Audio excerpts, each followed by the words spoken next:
extranjera directa y de la deuda pública nacional, así como de la evolución en la calificación de la deuda soberana, financiación de las instituciones multilaterales, con algunos ejemplos de proyectos financiados por las instituciones financieras más relevantes y el marco legal para la extracción de inversiones. Para un mejor aprovechamiento de la conferencia, solicitamos a todos los participantes apagar el micrófono y la cámara durante el desarrollo de la misma, y estos podrán volver a ser encendidos, pueden volver a aprender al finalizar la conferencia en el espacio de preguntas al término justamente de la charla.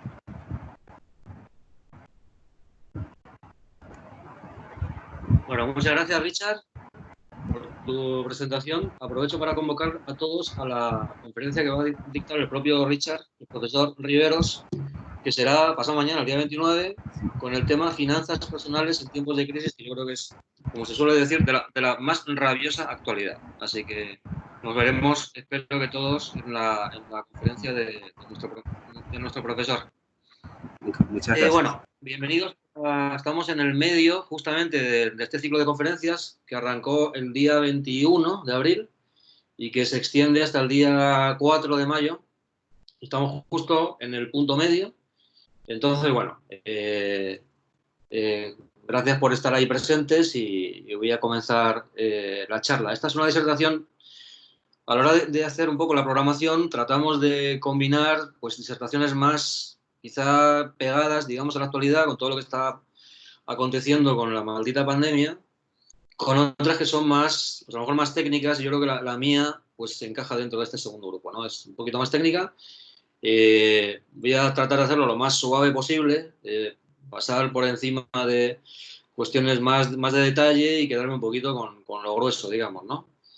Está estructurado así como adelantó el profesor Richard. Entonces lo que voy a hacer ahora es apagar la cámara y compartir la presentación para que todos vayamos un poco siguiendo. La dinámica de la conferencia es, bueno, voy a hacer un poco la presentación por mi parte y al terminar, pues espero que haya un tipo de interactuación con ustedes y, bueno, encantado de escuchar puntos de vista y responder las posibles preguntas.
Bueno, ahí se está cargando el archivo, vamos a esperar un poquitito que se termine de cargar.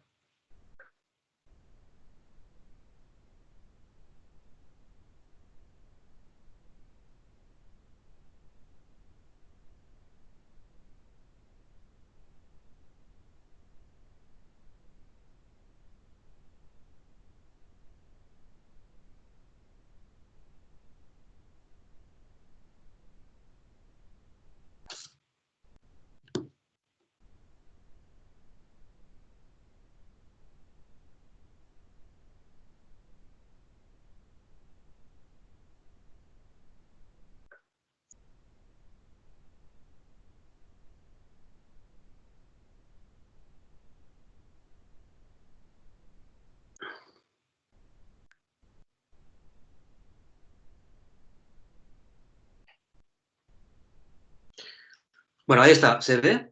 ¿Me podéis confirmar si se ve y se me escucha? Efectivamente, se Y ve y así se mismo, escucha. se ve y se escucha. Perfecto. Bueno, esta es un poco la estructura de la presentación. Tiene estas partes. En primer lugar, voy a hablar un poquito de, bueno, aclaro desde el principio que estamos, digamos, mi enfoque es prepandemia, ¿verdad? La pandemia está cambiando todo, todos los pronósticos, las proyecciones, pero lo que no va a cambiar es, digamos, el análisis retrospectivo, lo que ha pasado hasta ahora, y bueno, en esto, digamos, que me voy a focalizar. En primer lugar, voy a pasar un poquito por encima de cuáles son las claves desde mi punto de vista del ciclo económico expansivo, positivo, que vive Paraguay desde hace ya un montón de años, desde el año 2003 para ser exactos. Vamos a hacer también una revisión también muy básica del cuadro macro de los últimos años. Me quiero detener en cómo ha evolucionado la inversión extranjera directa y la deuda pública, que es un tema tan controvertido últimamente, el papel que tienen los grandes bancos multilaterales en Paraguay como financiadores principales, una revisión así somera del marco legal de atracción de inversiones y las conclusiones. Entonces, calculo que estaremos hablando probablemente de 1 hora o quizá menos. Bueno, el primer punto es el gran desempeño que siempre digo de la economía paraguaya. Mis alumnos, y hay algunos que están por acá, actuales y pasados, me han escuchado hablar muchas veces del milagro económico paraguayo. Realmente, para encontrar algo parecido, nos tenemos que ir a los países del sudeste asiático, países como Taiwán, como Corea del Sur, a lo mejor, Singapur, para encontrar un fenómeno de un crecimiento tan sostenido en el tiempo y con tanta intensidad. Luego vamos a ver algunos números, pero estamos hablando de un ciclo expansivo que dura 18 años aproximadamente, no, perdón, 15 años, 15 16, sostenido. Solamente en 2 años se cayó la actividad económica y además por motivos muy puntuales que luego vamos a hablar. Pero salvo esos 2 años, que fueron 2009 y 2012, pues la economía no ha parado de crecer. Y ahí están las cifras que nos hablan, pues, de una renta per cápita que tenía Paraguay a principios de la década de 2000, que no llegaba a los $1.000, hasta los casi 5.000 que tiene actualmente, lo cual supone pues un aumento del 500%, que es algo, como digo, insólito, ¿verdad? Es un muy buen desempeño, con, obviamente, también pues sus zonas oscuras que vamos a intentar desgranar. Bueno, yo siempre pongo como el punto culminante de este ciclo expansivo un acuerdo que firma Paraguay en el año 2003, en diciembre, con el Fondo Monetario Internacional.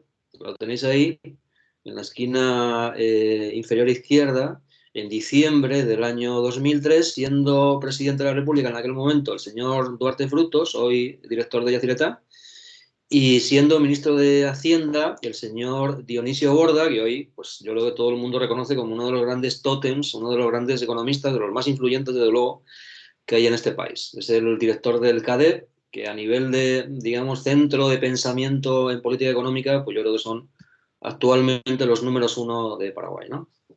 Bueno, este acuerdo se firma en diciembre, en un momento en que la economía paraguaya está atravesando pues unas circunstancias, digamos, preocupantes, ¿verdad? Y que digamos, simbolizan en una declaración que hace el gobierno acerca de la dificultad que va a tener para pagar parte de la deuda pública externa. Avisa a los acreedores que a lo mejor no pagan tiempo y forma. No por capricho, evidentemente, sino porque la economía no dispone de recursos. Bueno, esto es lo que se llama un default selectivo, que el país declara y que es el paso previo digamos, a la cesación total de impagos, que es lo peor que le puede pasar a un país, es anunciar a los cuatro vientos que ya no va a poder devolver la deuda. Si hace esto, automáticamente se le cierra el grifo a cualquier tipo de financiación que no sea interna. Cualquier banco, público o privado, de fuera del país va a dejar de prestar plata al gobierno, digamos, con lo cual, pues todos sus esquemas de inversión automáticamente se cierran. Algo parecido a lo que le está pasando a Argentina hoy día. Bueno, Paraguay hace esa declaración de default selectivo e inmediatamente inicia una negociación con el Fondo Monetario Internacional, justamente para pedir al Fondo Monetario pues recursos. Y me permito recordar acá que el Fondo Monetario en circunstancias normales, financia, da dinero solamente para pagar deuda, no para construir puentes ni acueductos, digamos que de eso se encargan otras instituciones, fundamentalmente el Banco Mundial o, por ejemplo, en el caso de Paraguay, el Banco Interamericano de Desarrollo. El Fondo Monetario nos da dinero para que podamos pagar a nuestros acreedores y mantengamos, digamos, el ciclo de flujos financieros normales que necesita cualquier economía. Y el Fondo Monetario, obviamente, presta no a cambio de nada, sino a cambio del compromiso de que el prestatario, el que recibe el dinero, pues va a ajustarse el cinturón lo suficiente como para poder devolver ese crédito. Es como cualquier economía doméstica, cualquier pyme que pide un préstamo al banco, bueno, el banco te lo va a dar siempre y cuando demuestres que tienes la capacidad de devolverlo. Y en ese caso, el Fondo Monetario aplica lo que se llama la condicionalidad. Yo te doy dinero con unas condiciones. Bueno, el acuerdo que firma Paraguay con el Fondo Monetario tuvo una enorme virtud que está contenida en el cuadrito de la diapositiva inferior derecho. Y es que el señor Duarte y el señor Dionisio Borda, digamos que se fueron a Washington a negociar con el fondo, pero antes negociaron con las fuerzas internas vivas del país, tanto las fuerzas políticas como las fuerzas empresariales. Es decir, cuando se sienta a negociar Paraguay, ya había hecho los deberes en casa. Por tanto, el contenido del acuerdo no iba a ser difícil de aplicar, porque es muy fácil comprometerse a 1000 cosas y luego cuando llegas a tu país de vuelta, resulta que tienes toda la resistencia habida y por haber y no consigues aplicar esos compromisos, ¿verdad? Bueno, Paraguay no lo hizo así, lo hizo muy bien. Negoció primero con las empresas, negoció con el resto de partidos políticos a qué se iba a comprometer con el Fondo Monetario y después inició la negociación con el Fondo Monetario. Hasta tal punto quiero, digamos, subrayar este acierto, hasta tal punto fue positiva esta metodología, que después los siguientes acuerdos que el Fondo Monetario de este tipo, ¿verdad? Acuerdos stand-by, firmó con otros países de la región, del continente latinoamericano, exigió justamente lo que había hecho Paraguay en primera instancia, es que haya un consenso interno previo. Entonces, vamos a poner esta medida en el grupo de aciertos de lo que ha sido, digamos, la firma del acuerdo stand-by del año 2003, que, como digo, para mí, desde luego, puede ser una opinión personal, es el punto de inflexión, el inicio del ciclo que nos llega pre-pandemia hasta hoy. Bueno, así a grandes rasgos, ¿qué permitió el acuerdo? Lo vamos a ver un poquito en detalle cuáles fueron los compromisos, pero, digamos, por resumirlo, el acuerdo con el Fondo Monetario, su aplicación, permitió estabilizar la economía paraguaya. La economía se estabiliza. Uno agarra el cuadro macro pre-2003, post-2003 y hay un cambio brutal. En términos de todas las variables macroeconómicas, desde la inflación hasta el déficit público, la deuda pública, el nivel de reservas internacionales, todo eso a partir del año 2004 se estabiliza. Y cuando tenemos una economía estabilizada, se da el caldo de cultivo, se dan las condiciones para que, si viene viento a favor, como de hecho sucedió, podamos crecer. Entonces, yo siempre digo, son dos las claves para entender ese ciclo económico de bonanza, de crecimiento en la economía del país. Uno, se consigue estabilizar el cuadro macro. Dos, se aprovechan las oportunidades. Esas oportunidades vinieron, ya lo adelanto, a través de un incremento pues, muy interesante en el precio de ciertos commodities, justamente aquellos donde Paraguay es más competitivo. Fundamentalmente la soja, la carne también, el maíz, pero sobre todo soja y carne. Bueno, lo vamos a ver.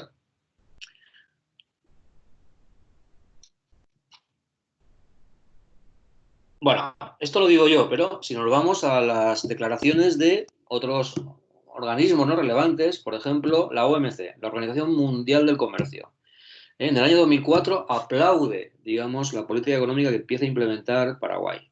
Habla de que las cuentas fiscales ya son sostenibles, que se han conseguido regularizar los atrasos, se ha evitado la declaración de impago, la quiebra, el sector público empieza a ser más eficiente, se ha fortalecido el sistema financiero, bueno, una serie de logros que destacan algunos de los observadores, digamos, internacionales más relevantes, como la propia Organización Mundial del Comercio. Hay un texto de un informe que publica la OMC donde aplaude un poquito las medidas, y además lo he querido rescatar y copiar acá porque habla de una doble responsabilidad, de por qué hasta ese momento, digamos, no se estaban haciendo las cosas tan bien.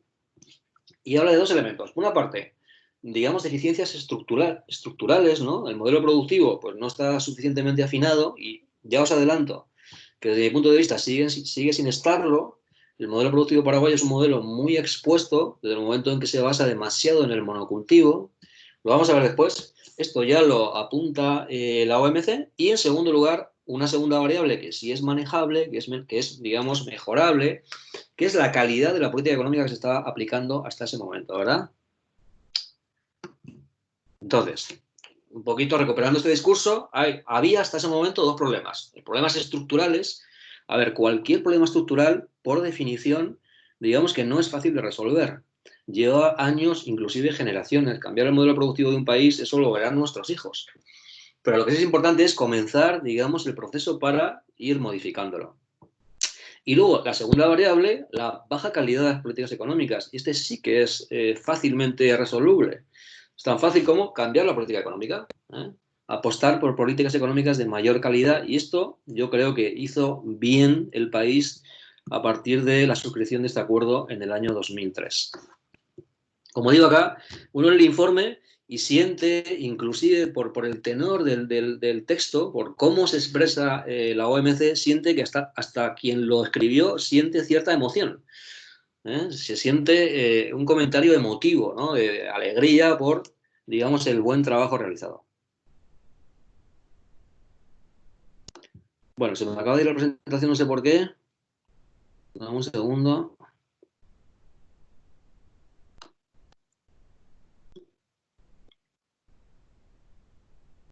¿Se me escucha hasta ahora bien? ¿Se entiende? ¿Voy demasiado rápido?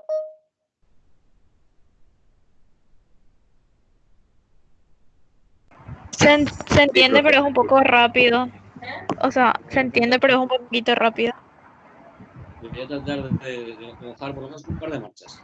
Pero dejadme, a ver si consigo ver eso.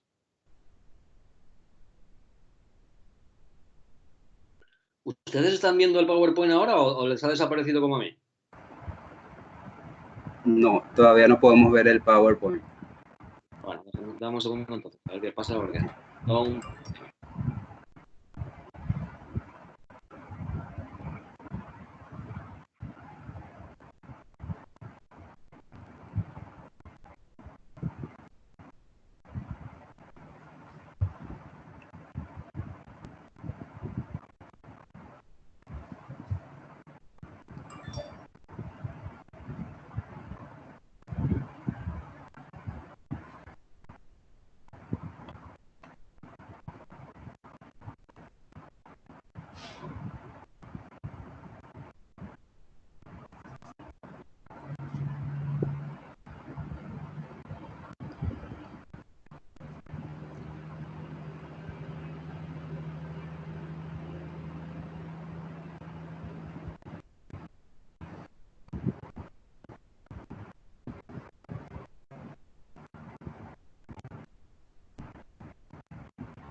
Bueno, ahí lo tenemos de vuelta. A ver cuánto dura. Vamos a poner un par de velas, alguna vez.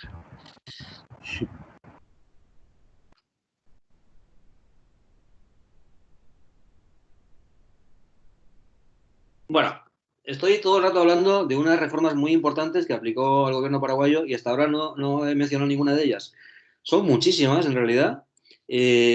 Además, digamos, el país, como cualquier país que solicita ayuda al Fondo Monetario, no es que tiene que aplicarlas todas de golpe, sino que se establece un calendario con una serie de hitos y a medida que el país cumple su parte, es decir, va aplicando estas reformas comprometidas, el Fondo Monetario libera recursos, ¿verdad? Acá están algunas, las más importantes desde mi punto de vista. Por ejemplo, todos conocemos hoy día, sobre todo quien estudia contabilidad, pero bueno, yo en general todo el mundo, que estamos viviendo, digamos, una importantísima reforma fiscal hoy día en Paraguay, ¿verdad?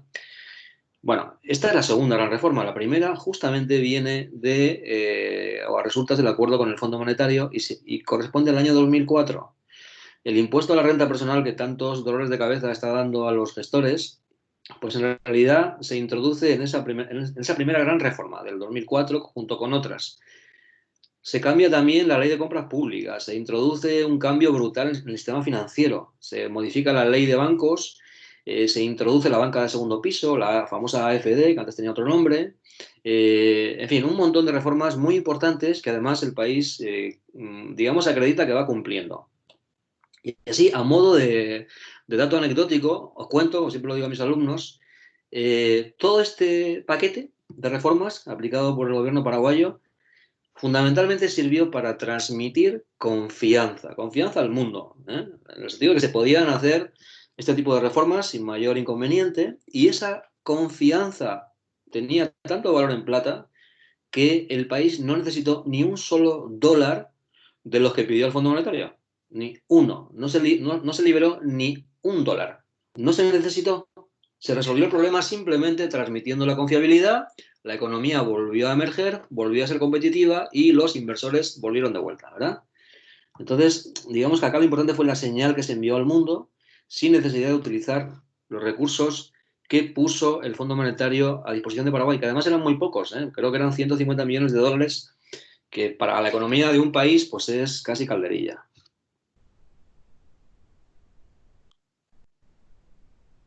Bueno, esto es el primer punto, el acuerdo con el Fondo Monetario, la clave de todo, desde mi punto de vista por lo menos.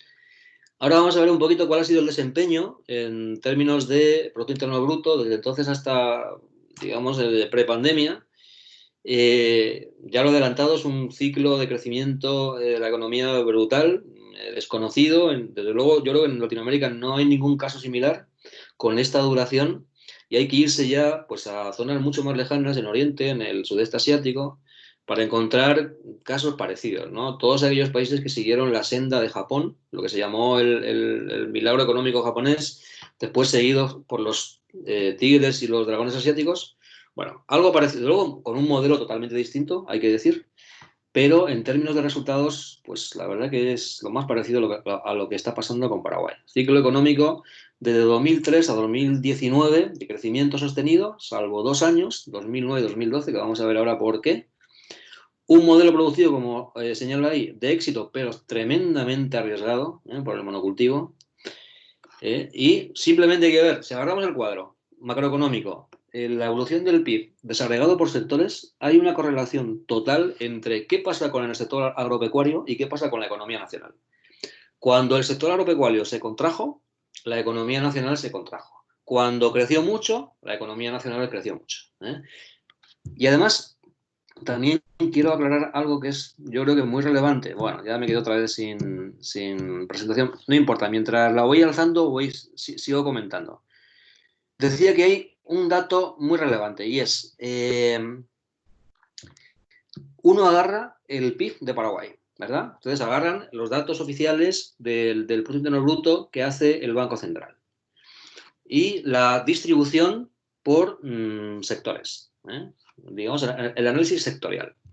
Y nos encontramos que de los 3 sectores que hay en cualquier economía, primario, secundario y terciario, el más importante, y además el que más está creciendo, es el terciario, es el sector servicios, tanto en términos de valor, de lo que aporta a la economía nacional, como en términos de empleo. Es el sector que más crece y el que más peso tiene, creo que anda por cerca del 60% del total. En segundo lugar viene el sector secundario, el sector industrial, digamos, y último, sector primario. Entonces, ¿cómo es posible con un modelo productivo que se basa, como dije antes, en dos commodities que son la soja y la carne? ¿Cómo es posible que luego tenga tan poco peso el sector primario? Bueno, pues es tan sencillo como ver al detalle a qué se dedican las industrias y a qué se dedican los servicios. Y veremos que casi todos, no todos obviamente, pero la inmensa mayoría dan, digamos, o responden a las necesidades del agro y de la ganadería. Los servicios, de una u otra manera, son servicios financieros para justamente financiar a estos sectores, servicios logísticos para sacar la producción hacia el exterior, servicios de asesoría fiscal para... Bueno, todo siempre pivota digamos, en torno a estos dos sectores, el sector de la soja fundamentalmente y el sector de la carne. Pero claro, ¿cuál es el riesgo? Primero, tener una economía poco diversificada es un riesgo ya per se. Porque si tienes una mesa que tiene solamente dos patas, en lugar de 4 o 6 tienes solamente dos, si se te cae una, adiós mesa, ¿verdad? Y es un poco lo que le pasa al modelo productivo de Paraguay, que es muy exitoso, muy sólido, pero depende de dos sectores que se ven muy afectados. ¿Por qué? Pues por la climatología. En el año 2009, el Producto Interno Bruto de Paraguay se contrae. En el año 2012, el Producto Interno Bruto de Paraguay se contrae. ¿Y qué pasó en esos 2 años? Porque llovió poco. Llovió poco, digamos, en la cosecha anterior, fue una mala cosecha, cayó la producción y la exportación y la economía, hablando mal y pronto, se fue al mazo. Es el riesgo de tener, digamos, el monocultivo en sectores que dependen de variables, de circunstancias que no podemos controlar. Nadie puede controlar que llueva más o menos. Entonces, digamos que estamos muy expuestos a circunstancias que salen del control. Bueno, voy a avanzar un poquito, ahora que ya tengo de vuelta. Ahí está, ¿no? Bueno, esto es un cuadro que hacemos nosotros en la Embajada de España, donde trabajo, en la Oficina Económica y Comercial, con datos de 2018, pues aún no teníamos los datos oficiales finales de 2019, simplemente para ver, fijaos, el Producto Interno Bruto 2018 llega, o está arriba de los 41.000 millones de dólares, cuando pues hace nada apenas superaba los 6.000.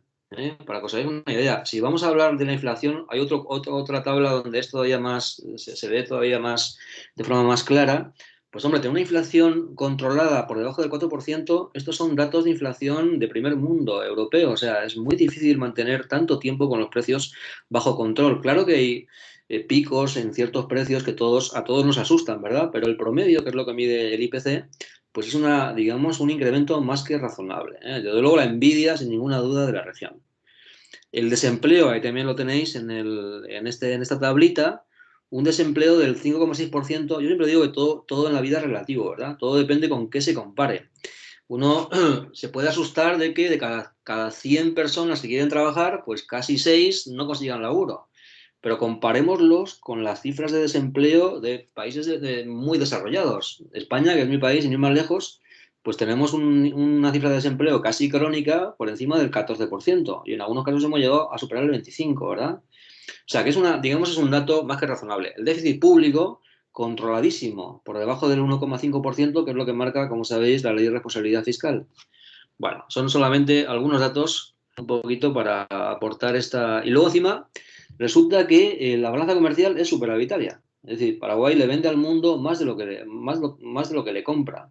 Y todo eso se traduce, cuando uno estudia la balanza de pagos, la balanza crítica, la que hay que ver siempre, es la balanza por cuenta corriente, que es la que nos marca si el país le está prestando al mundo o está pidiendo prestado del mundo. Y bueno, en términos de balanza por cuenta corriente, resulta que también cada vez la economía paraguaya es más eficiente, y se va contrayendo. Incluso desde el año 2016 hay un saldo por cuenta corriente positivo.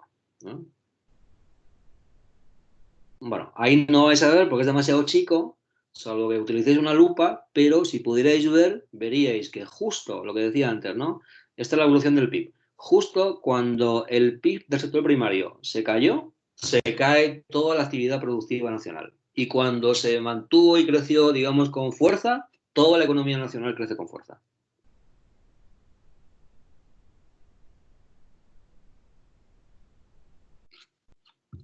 Bueno, la inflación, lo mismo, ¿no? Es un cuadro, una serie histórica aposta, muy larga, desde el inicio de 2000 hasta hoy. La última cifra que tenemos creo que era de diciembre de 2019.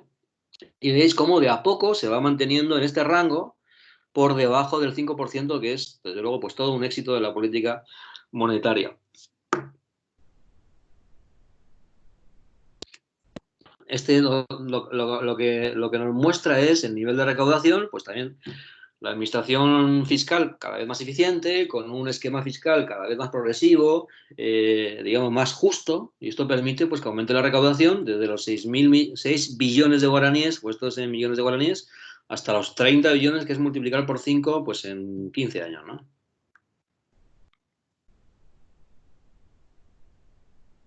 Bueno, acá son algunas de las valoraciones.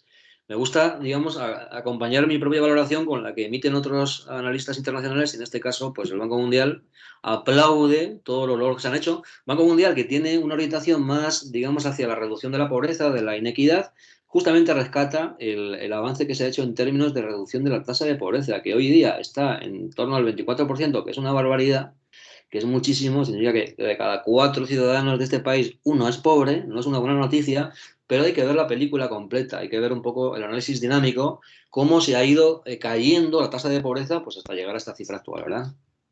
Bueno, y una cosa que está en el último, en esa transparencia, en la parte verde, que yo siempre rescato en mis informes, ¿verdad? Los que tenemos ya cierta edad, hemos visto cómo se ha transformado estéticamente Asunción, ¿verdad? Yo siempre digo, cuando vienen a visitarme empresarios a mi oficina, que estuvieron antes en Paraguay, siempre me cuentan lo mismo, ¿no? No reconocemos la ciudad, ha cambiado, pero brutalmente. Toda esta zona corporativa de Santa Teresa, donde están los nuevos shopping, los nuevos edificios, enorme, ¿verdad? No existían. Todo esto es, digamos, un cambio brutal de la fisionomía, de la estética de la ciudad que se ha producido en menos de una década.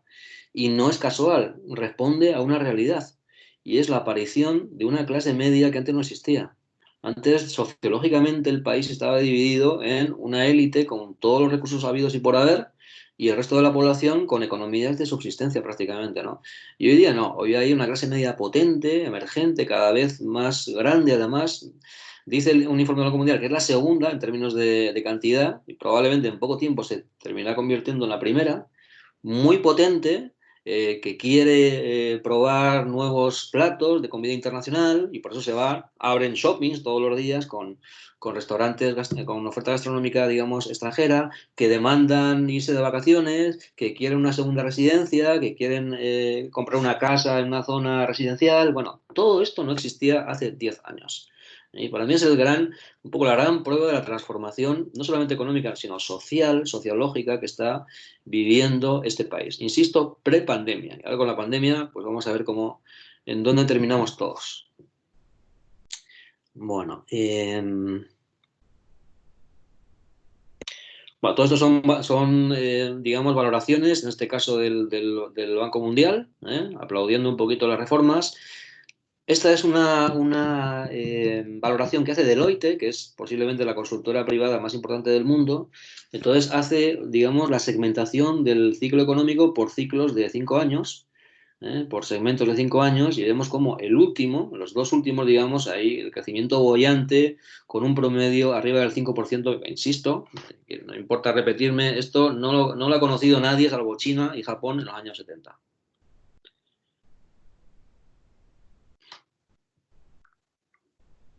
Bueno, esto, digamos, en cuanto a la evolución de la actividad, al buen desempeño de la economía, en términos pues puramente económicos, usando los datos macro, pero también en términos sociológicos, con esta idea de la aparición de una nueva realidad, de una nueva clase social que empieza a ser mayoritaria, ¿verdad? El tercer punto, la inversión extranjera directa. Bueno, como todo en la vida, uno tiene que ser franco, ¿verdad? Tiene que señalar lo bueno, pero también lo malo. En términos de inversión extranjera directa, hay que decir que los flujos de inversión productiva, que son los que le interesan a un país, digamos que un país recibe dos tipos de inversión. La inversión especulativa en cartera, que es el inversor que viene aquí a comprar unas acciones o un edificio un ratito y luego se vuelve, desinvierte y se lleva la plusvalía. Esa no interesa, no es inversión que genere riqueza en el país. Y luego la inversión productiva, que esta sí genera riqueza, que es el inversor alemán o el inversor norteamericano que llega y monta una fábrica que va a dar empleo, que va a hacer que la economía crezca más, que va a generar además efectos positivos sobre otros sectores auxiliares. Bueno, ¿cómo estamos en términos de inversión extranjera directa? Pues, en mi opinión, mal. Estamos mal. Y de forma inexplicable, porque, como os estoy contando, resulta que la economía tiene un muy buen desempeño, se ha conseguido estabilizar el cuadro macro, se han hecho esfuerzos en términos de gobernanza, la calidad de las instituciones, mucho camino por recorrer, pero, como digo, vamos a ver la foto dinámica y, sin embargo, no conseguimos arrancar la inversión. Llega muy poquita inversión extranjera directa al Paraguay. En términos promedios, digamos que son unos 400, entre 400, 500, hay un pico de 700 en el año 2012, pero el promedio debe andar por los 500 o menos, que es una cifra, permitidme que os lo diga así, ridícula, ¿no? Para la economía de todo un país. ¿Eh? ¿Por qué? Bueno, vamos a intentar ver cuáles son un poco las explicaciones. Y además esta inversión, casi toda, pues va a ciertos sectores muy específicos. A la banca, sector en inversiones en el sistema financiero, bancos que luego prestan, otra vez, como os decía al principio, ¿a quiénes? Pues a los grandes productores agropecuarios. Y también en el sector de las telecomunicaciones, fundamentalmente de la telefonía celular, internet, ahí es donde se va la mayor parte de la inversión extranjera directa. Bueno. Y acá, como siempre, pues encontramos dos voces discordantes. Una, CEPAL, por ejemplo, la Comisión Económica para América Latina de Naciones Unidas, que aplaude digamos, el desempeño del país en términos de inversión. Y otra visión, que es, por ejemplo, el señor Filártiga, que es un famoso economista paraguayo, que dice lo contrario, ¿no? Que en realidad la inversión es muy pobre y los motivos los apunta ahí, pues la mediterraneidad. ¿Por qué la mediterraneidad? Pues claro, para un inversor, el meter su platita en un país que no tiene salida al mar es un riesgo, digamos, extra. ¿Por qué? Porque sacar mi producción y mandarla a Estados Unidos, por ejemplo, tiene un sobrecosto que no tiene la empresa que podría haber levantado, por ejemplo, en Argentina o en Brasil. Se estima que más o menos la mediterraneidad supone un 15% de competitividad menos que tiene cualquier empresa de este país. El sobrecoste de sacar la producción hacia un puerto que tenga, hacia la salida del mar, digamos, a un puerto marítimo, eso es un 15% que estamos en desventaja con el competidor vecino. Entonces, eso es un desincentivo para el inversor. Todas las debilidades que todos conocemos en términos de infraestructura, por más que se están, digamos, mejorando, todavía hay un gap ahí notable. Los problemas que también conocemos todos, de los que somos conscientes, de la corrupción, la debilidad institucional, en fin. Y fijaos que Filártiga añade un punto con el que estoy totalmente en desacuerdo. Dice al final inestabilidad política. Yo creo que Paraguay es uno de los países más estables políticamente hablando, desde luego de la región, o sea, de Latinoamérica y posiblemente del mundo. Entonces yo no creo que ese sea un factor en contra, sino más bien lo contrario. Dice Filártiga, y esto quiero rescatarlo porque lo voy a desarrollar un poquito más adelante, la importancia que tiene conseguir que digamos, la economía paraguaya consiga, no la economía, vamos a ser exactos, que la deuda soberana que emite Paraguay consiga el grado de inversión. Cuando se consiga el grado de inversión, según Filártiga, van a llover los capitales extranjeros, ¿verdad? Yo no sé si tanto, pero desde luego que va a ser un punto, un aldabonazo importantísimo, un empuje brutal para esta economía y como vamos a ver luego, estamos a punto de conseguir el grado de inversión, a punto, no queda casi nada.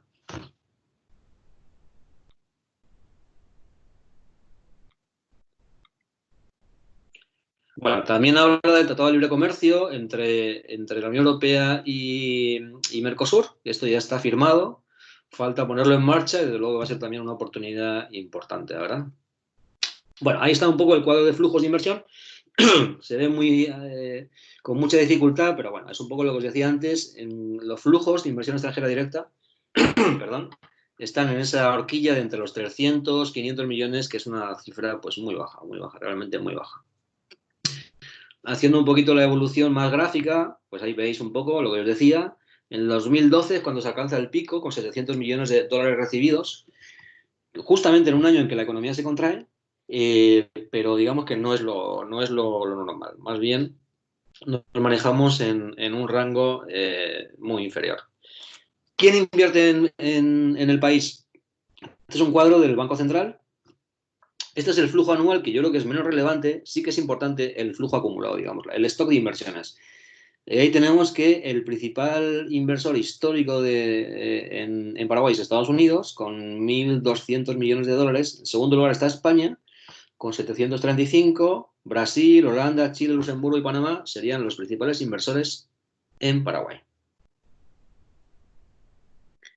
Bueno, ahí tenéis un poquito, el 20% de todo lo invertido en la serie histórica, como veis, corresponde a Estados Unidos, un 11% a España, casi lo mismo que Brasil, y por debajo Holanda, Chile, Luxemburgo, etc. Por sectores, lo que os comentaba también al principio, ¿no? Resulta que la mayor parte de la inversión se va al sector servicios y una ínfima parte va al sector primario. ¿Pero cómo es posible si estamos diciendo que el modelo productivo se basa en el sector primario? Pues por lo mismo que os dije antes.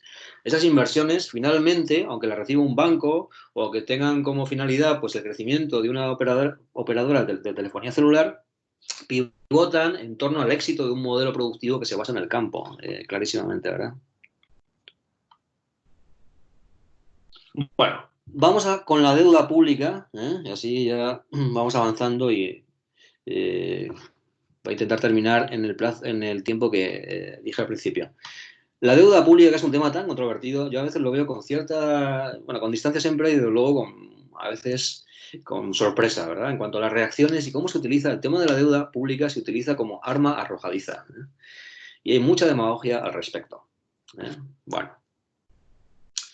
Todos ustedes, o la inmensa mayoría que estáis relacionados directamente con la facultad, estudiáis administración de empresas, contabilidad, comercio, sabéis que una empresa bien gestionada se tiene que endeudar sí o sí. O sea, una empresa no endeudada es una empresa mal gestionada. Por tanto, digamos, quitémonos ese concepto demagógico de que el endeudamiento es malo, porque no es cierto. Una deuda mal administrada es mala, claro que sí, como cualquier cosa que se hace mal. Pero una empresa que se endeuda de forma eficiente, pues está, digamos, optimizando sus recursos, evidentemente, ¿no? Entonces, vamos a ver quién tiene realmente un problema con la deuda. Estos son los países que el año pasado, de acuerdo con un ranking que hizo el Fondo Monetario, tenían la mayor deuda, ¿no? En términos de PIB. La medalla de oro se la lleva Japón desde hace muchos años, que tiene una deuda del 237% de su PIB.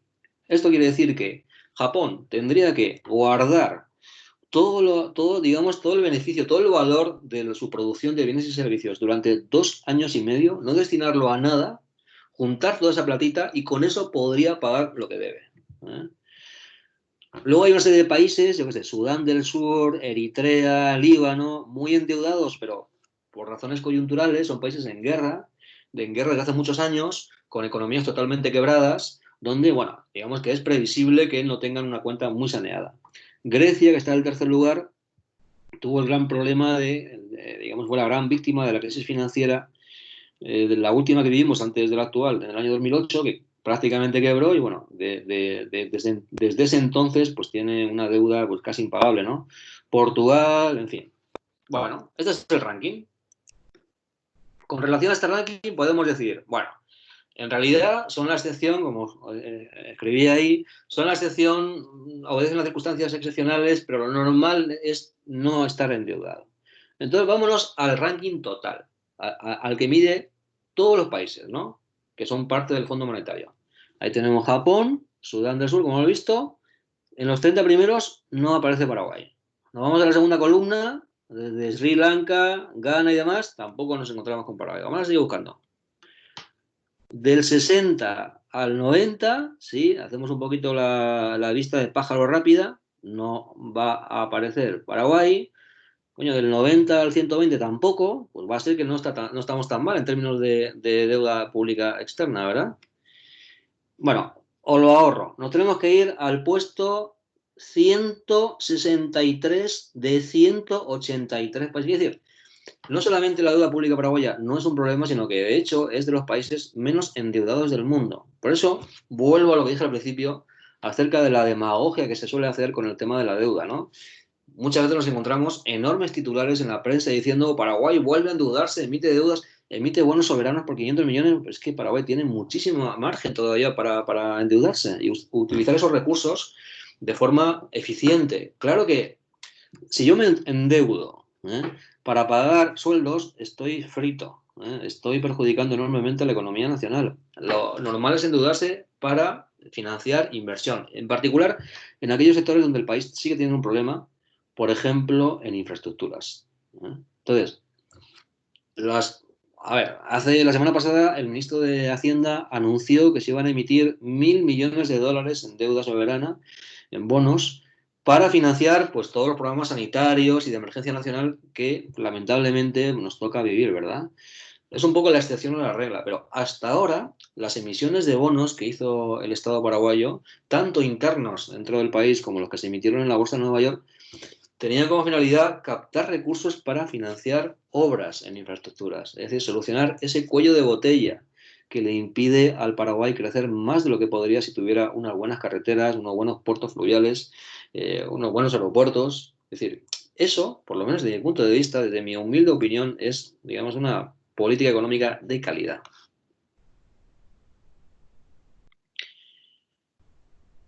Bueno, entonces, frente al discurso demagógico muchas veces mayoritario, no es cierto, Paraguay tiene una de las deudas más bajas del mundo.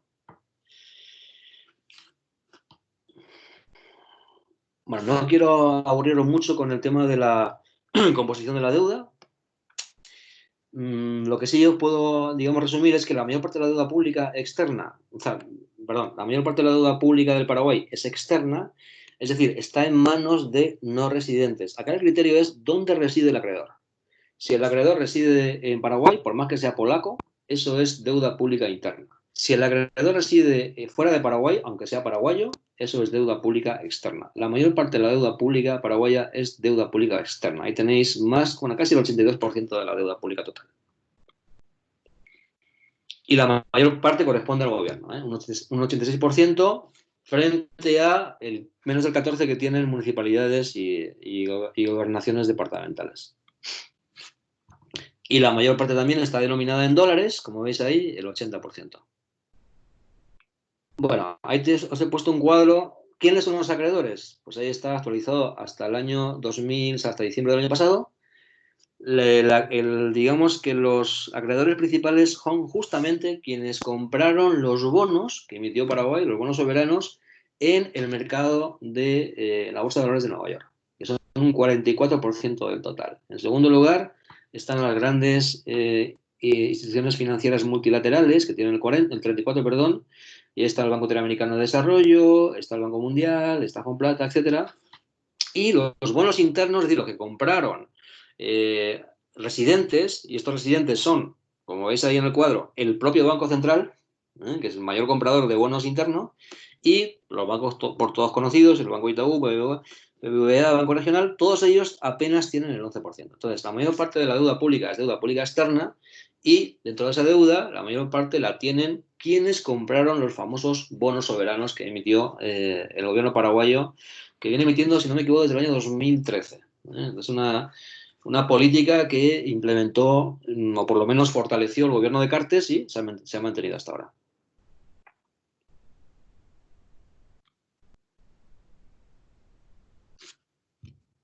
Bueno, ahí tenéis que el principal acreedor internacional dentro de las instituciones financieras multilaterales es el Banco Interamericano, y siempre digo que el gran financiador de Paraguay es el BID. Prácticamente, pues no quiero hablar por hablar, pero un porcentaje altísimo de la obra pública que se ejecuta en Paraguay la financia el Banco Interamericano.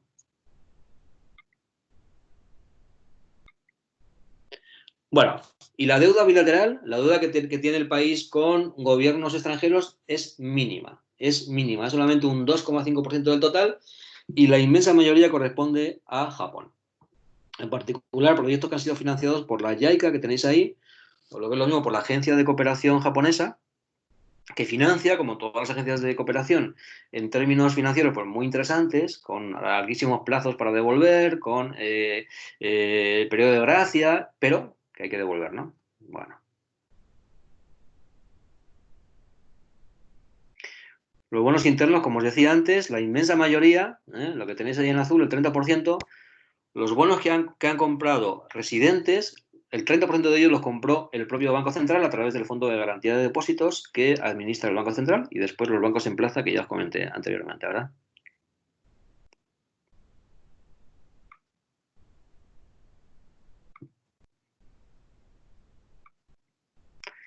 Bueno, aquí vemos un gráfico de estos que tanto gusta y pues son llama mucho la atención y se disparan todas las alarmas y vemos cómo ha evolucionado la deuda pública total en azul y la deuda pública externa en rojo y claro que ha crecido de forma pues contundente, pero es que anteriormente el nivel de endeudamiento era ínfimo y eso no era una, digamos, saludable política económica.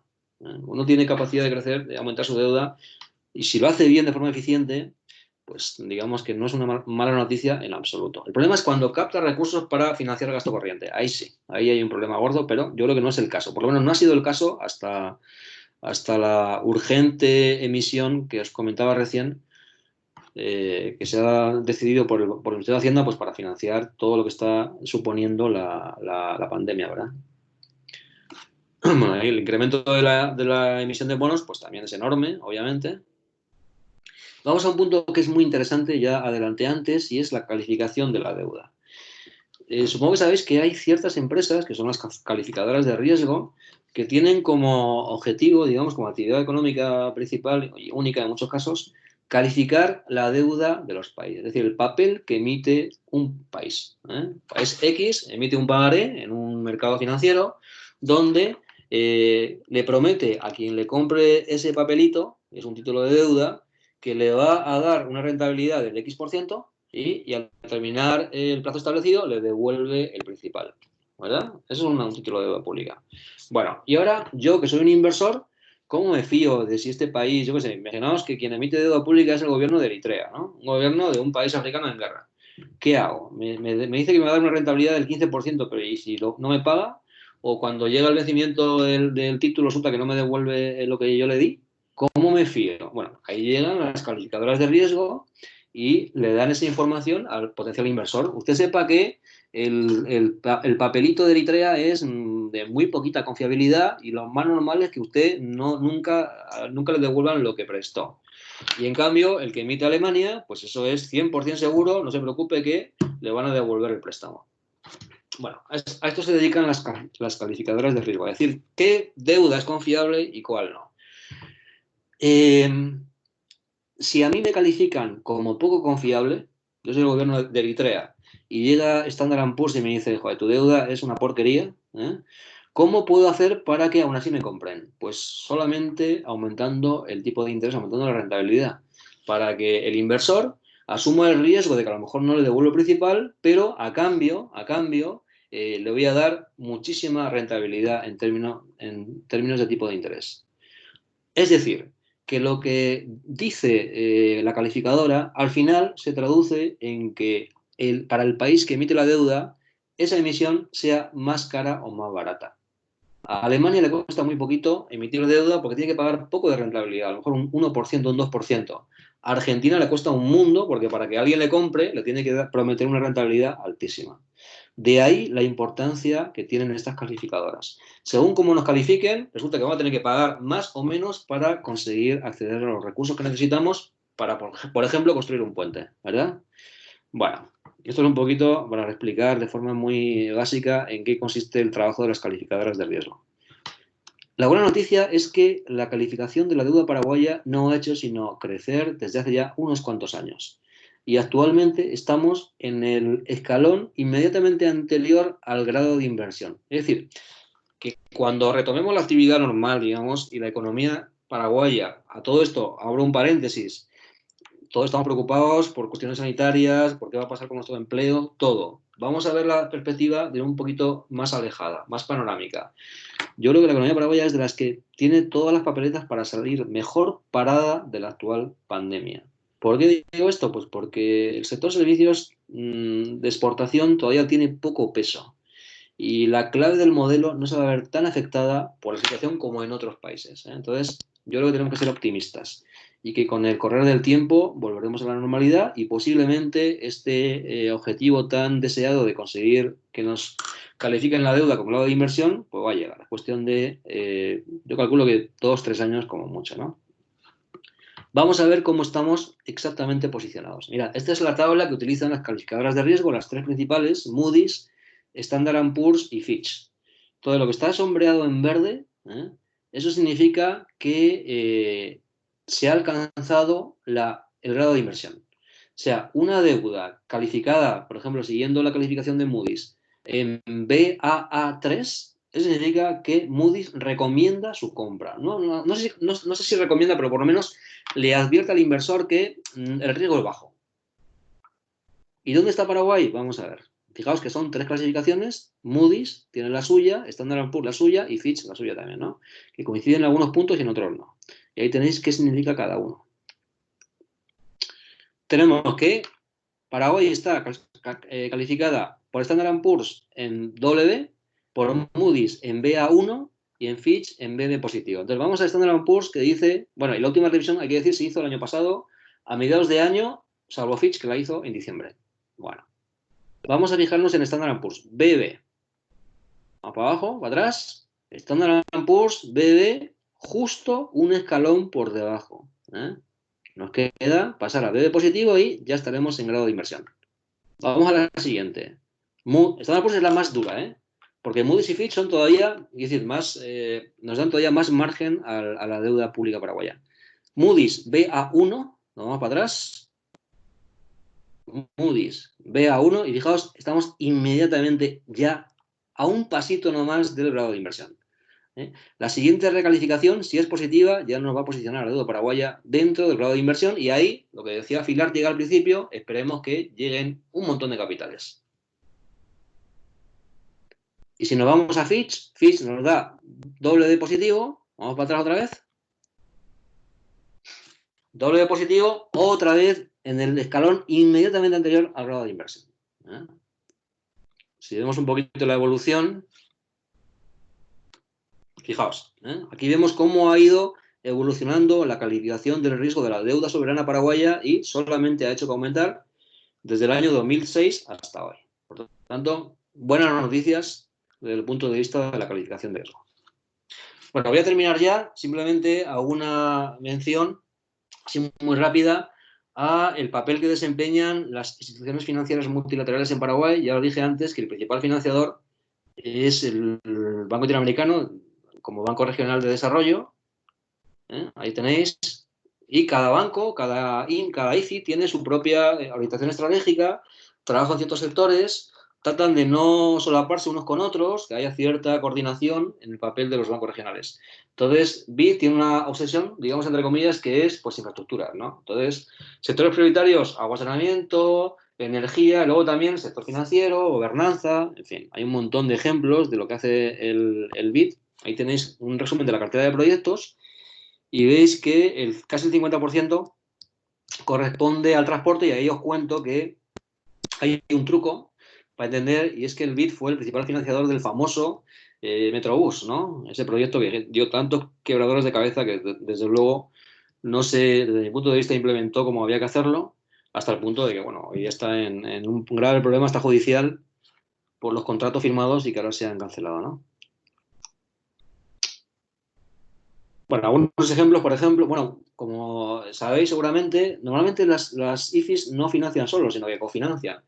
Este, por ejemplo, es un proyecto del MOPC y CENAXA de saneamiento para el Chaco y ciudades intermedias, donde de los 88 millones, 20 los pone el BID, 8 son fondos propios del gobierno paraguayo y el resto los pone la ECID, es la Agencia de Cooperación Española. Bueno, ahí tenéis otros ejemplos no me quiero detener, hay un montón. De transportes, de mejoramiento de caminos vecinales con distintas partes. El Banco Mundial pues tiene su propia cartera, también concentrada en obras de infraestructura, con algunos proyectos, en fin. La Corporación Andina de Fomento pues también ha sido una entidad muy activa en la financiación del país, con distintos proyectos también financiados. Lo último, no voy a detener porque es muy farragoso, voy a dar un poquito las claves de este punto y me voy a las conclusiones directamente. Marco legal de atracción de inversiones. Paraguay tiene un marco legal envidiable desde el punto de vista de la atracción de inversiones. Tiene todos los elementos para que un inversor, digamos, que encuentre ahí el maná. Desde leyes muy ajustadas a cada tipo de actividad, pues conocéis seguramente la maquila. La maquila ha permitido ir desarrollando un polo industrial, de industria, digamos, ligera, no pesada, concentrada casi toda en la zona de Alto Paraná, Ciudad del Este, en la frontera con Brasil, y muy dedicada a la fabricación de autopartes, sobre todo de piezas para automóviles, que abastecen a las grandes plantas automotrices brasileñas, fundamentalmente, ¿no? Con mucho éxito. Este régimen de maquila lo que permite es traer, digamos, los insumos productivos, los inputs, maquinaria, materia prima, sin necesidad de nacionalizar el producto. Es decir, eso entra en Paraguay como si no entrara a su terreno aduanero, a cambio de que, después de transformarlo, se reexporte y no se comercialice dentro del país. Si se comercializa, hay que, ahí sí, nacionalizar el producto y pagar los correspondientes impuestos. Bueno, pues ha generado todo un, digamos, un clúster de empresas de ese tipo, ¿no? De fábricas dedicadas pues a textil, a cueros, a calzado, a unos en temas de plástico, pero sobre todo autopartes para el sector automotriz. Pero luego tenemos la famosa ley APP de alianzas público-privadas, donde se trata de dar la mano a que llegue el privado, a que monte su autopista de peaje, la pague él, digamos, a cambio de, te doy la concesión para que la explotes durante 20 años, tú cobras y así es como vas financiando esa inversión que al Estado paraguayo no le costó un céntimo, ¿no? Tenemos la ley de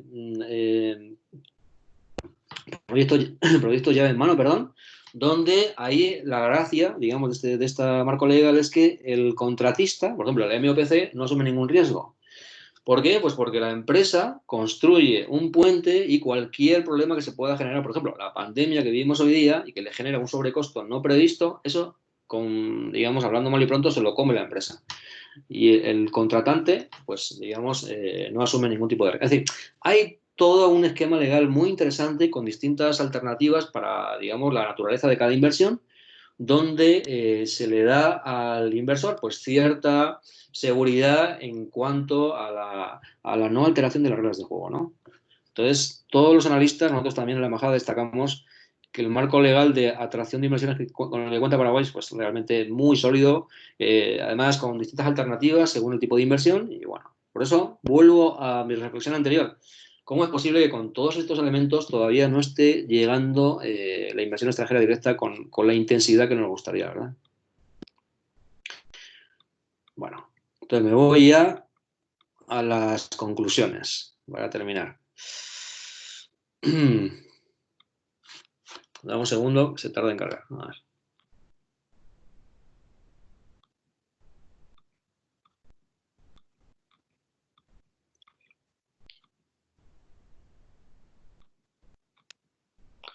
Bueno, conclusiones. Y arranco con un informe que hace el Foro Económico Mundial. Elabora todos los años lo que llama un informe de competitividad, ¿no? Entonces hay que ver dónde está posicionado cada país y cuáles son sus fortalezas y sus debilidades que se señalan en el informe, ¿no? Entonces, de las 141 economías analizadas en el último informe del año 2019, resulta que Paraguay aparece en el puesto 97, lo cual supone además una retracción porque hace 2 años estaba en el puesto 95. Y nos vamos a ver qué es lo que ha pasado, ¿no? Por lo menos cuál es el... Y aquí tenemos un poquito dónde están las fortalezas y las debilidades, ¿no? El 97, como veis ahí, en la primera columna, es el promedio, o 54 puntos, pero, por ejemplo, en calidad institucional, ahí estamos peor, ¿eh? Ahí tenemos 54 puntos y ocupamos el puesto 115. Si nos vamos a infraestructuras, pues obviamente tampoco son buenas noticias, estamos en el puesto 92 y así nos permite ver un poquito dónde están las fortalezas y dónde están las debilidades, ¿no? ¿Dónde es digamos, el puesto más bajo? Pues sería, por ejemplo, en tecnología, ¿verdad? En el ambiente de negocios, en fin. Si nos comparamos con la región, hemos dicho que Paraguay tiene 54 puntos, el puesto número 1 lo ocupa Chile, que tiene 70, digamos que en ese ranking es el mejor parado.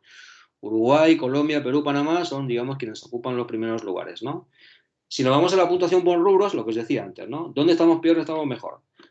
Puesto 97 en términos generales, pero resulta que en instituciones, pues el 115.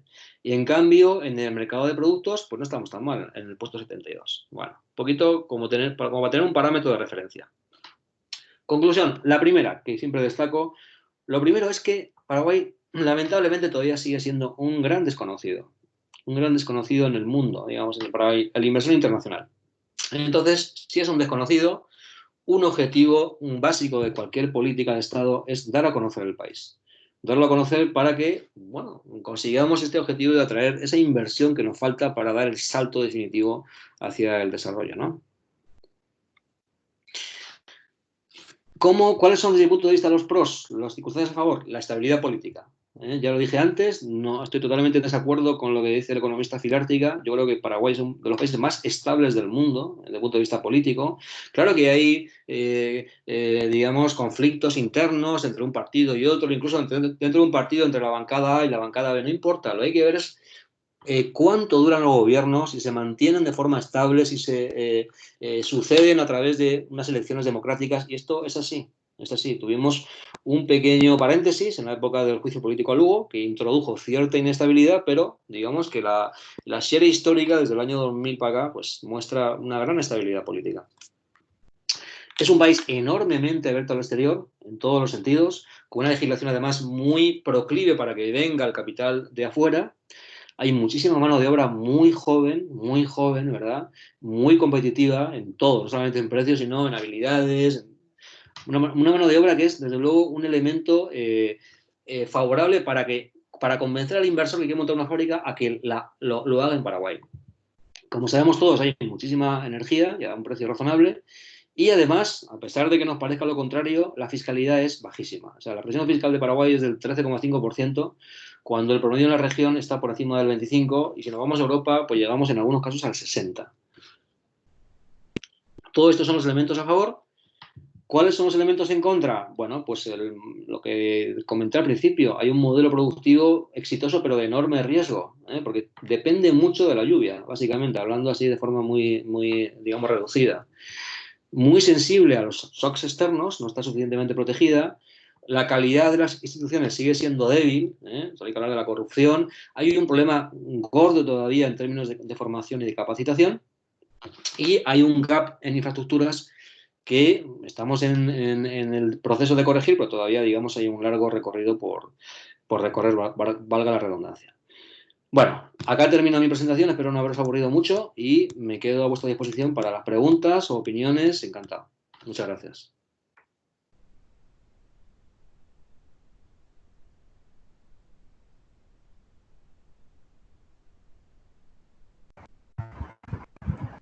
Muchas gracias, profe, por su exposición. A mí me gustaría realizarle una consulta.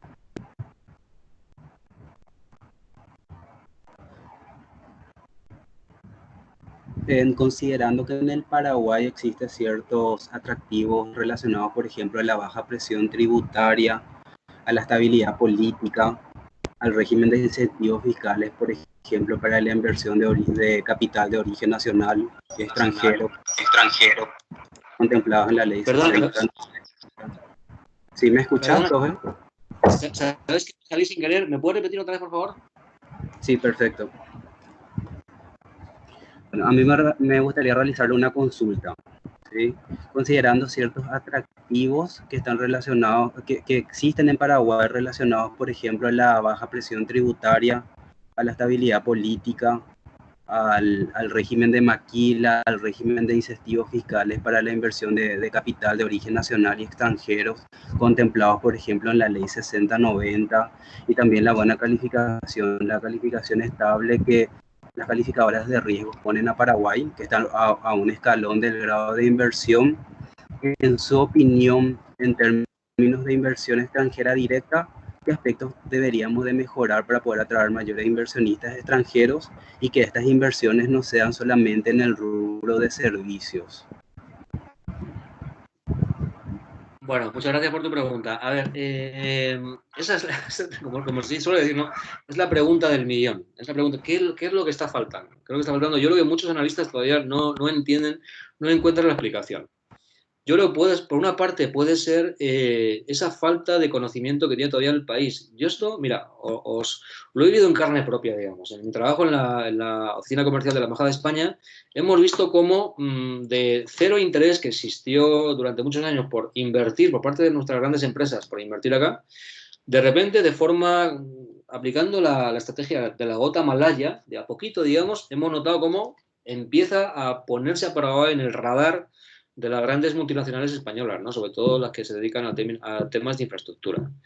Entonces, yo creo que por una parte el desafío es dar visibilidad a las oportunidades que la economía paraguaya tiene para ofrecer a cualquier inversor externo, ¿no?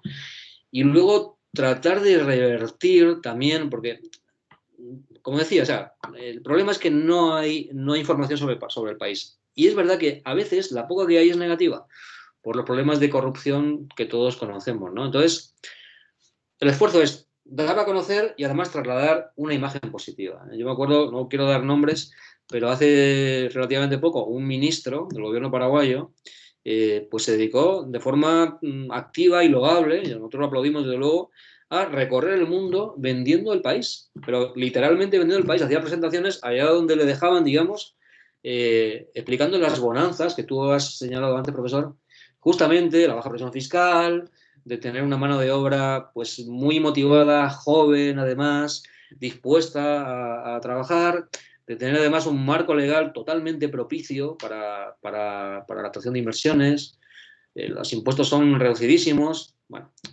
es digamos, la pregunta del millón, insisto, pero yo creo que el esfuerzo tiene que ir por ese lado, ¿no? Por dar a conocer el país y tratar de ir contrarrestando esa imagen que a veces no es tan positiva en términos de corrupción. Perfecto, muchísimas gracias.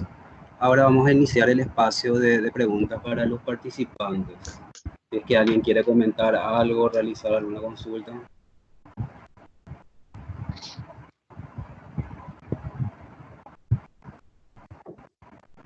Perdón, discúlpame, profe Jesús. En la barra de diálogo en el chat dice el profesor César Guerín, ¿cómo afecta la corrupción a la inversión extranjera? Bueno, César, pues creo que no te voy a decir nada que tú no sepas. Pues es un cáncer, ¿no? Es un enorme tumor, es un desincentivo. A ver, un inversor lo que quiere es que las reglas de juego se mantengan, se cumplan y no se cambien, básicamente, ¿no? Quiere previsibilidad, quiere saber, tiene la tranquilidad de que yo mi platita la voy a poner en un sitio con unas reglas de juego X y no puede ser que luego me las cambien. Una de las leyes que sacó el gobierno Cartes fue justamente una ley donde al inversor extranjero, para ciertos proyectos, se le da la tranquilidad certificada, digamos, de que la norma fiscal que se le aplique no se va a cambiar en 10 años o en 20 años según el tipo de inversión. Entonces, si te estoy aplicando un 10% de impuestos sobre tus utilidades, durante el tiempo que dure la inversión, no te lo voy a cambiar. Entonces, yo creo que viene por ahí la mano, ¿no? Que la corrupción